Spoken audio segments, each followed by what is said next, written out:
చేనేతల సమస్యల గురించి ప్రధానంగా ప్రస్తావించారు.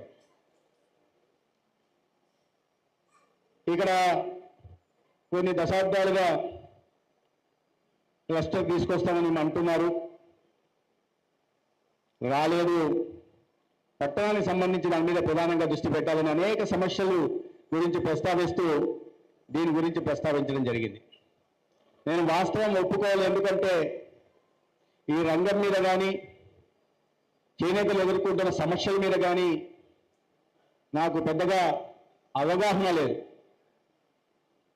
ఎందుకంటే నేను పొద్దుటూరు ప్రాంతం నుంచి వచ్చినప్పటికీ అక్కడ ఉన్న సిల్క్కి సంబంధించి అక్కడ ఉత్పాదనలు ఏమీ లేవు. సరే, మొట్టమొదటిసారి తెలుసుకున్న ఈ విషయం మీద ఏంటి ధర్మవరం ప్రత్యేకత అంటే, ధర్మవరానికి ఒక అంతర్జాతీయ ఖ్యాతి తెచ్చింది చేనేతలు.